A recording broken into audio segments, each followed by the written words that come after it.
Magandang umaga po sa inyong lahat. So, andito po tayo sa park. Tinatawag po itong Karakoeng. So, ayan. Turn ko. Yan, Karakoeng. Ano po kasing init. So, katapos ko po lang po kasi mag-jogging. Nag-jogging po ako dito. So, ayan.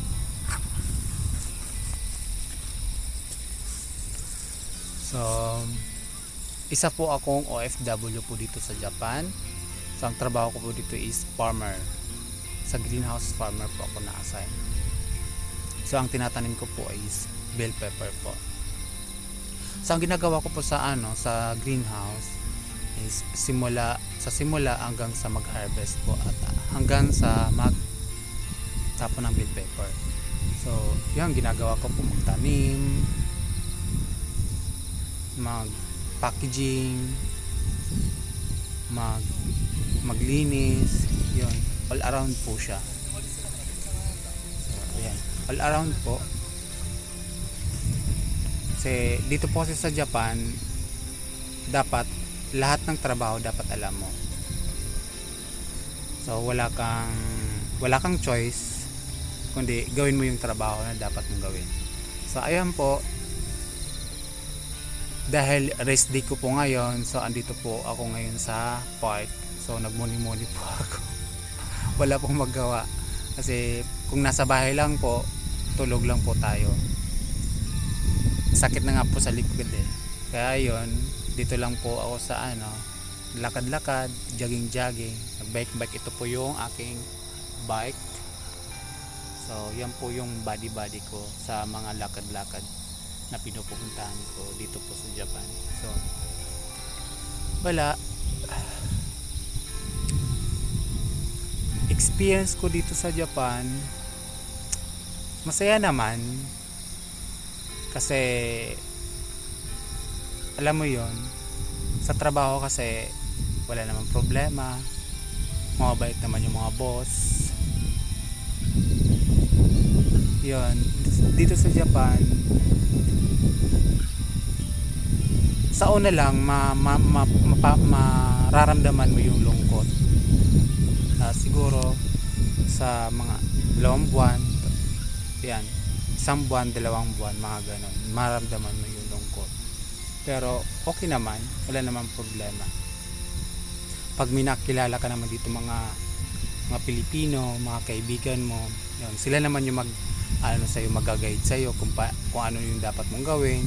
Saka banding kayo para matanggal yung lungkot na nararamdaman mo. So kailangan mo rin mag-church. Kailangan po natin yan para sa ating sarili, para alam mo yon, yung bigat na nararamdaman po natin sa loob natin na hindi mailabas. Yun, parang pag nag-church ka, parang alam mo yon, yung parang nawawala yung bigat ng nararamdaman mo, yung kahit panandalian lang, yon. Tapos nare-refresh yung utak mo,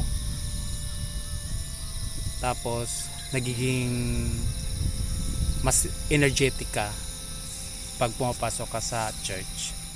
Ayan po, so 2015 po ako dito nakapunta, and then 2018 po ako umuwi kasi 3 years contract po ako dito sa Japan. So after that po 2022 muli po akong bumalik dito sa Japan. So ngayon po 2023 na, so mahigit 1 taon na rin po. So hanggang ngayon wala pa rin po akong nasi-save kasi nga po nagbabayad po ako ng utang. Ewan ko ba kung bakit marami akong utang eh. So ayan, bayad din po ako ng utang kahit wala pong nasi-save. So kasi nagpapadala rin po ako sa kapatid ko kasi nag-aaral din po yon. So allowance niya po, and then panggamot-gamot ng nanay ko kasi may iniindang sakit. So ayan po, so natira na lang po sa akin is allowance na lang. Hindi ko alam po kung masishort po ako kasi nga konti lang po yung na-save ko. So siguro pag na-short ako, mangungutang na naman ulit ako. Kasi yun talaga yung pamamaraan na dapat nating gawin, mangungutang at magbabayad. So masama naman po na hindi tayo magbayad. So kailangan natin magbayad sa utang natin. Kahit malungkot yung nararamdaman natin, kailangan natin ngumiti. Para, alam nyo po yon, para mabawasan yung ating lungkot na nararamdaman. So kailangan natin i-enjoy ang ating sarili. Enjoy lang, enjoy life, para maramdaman natin yung buhay na kay ganda.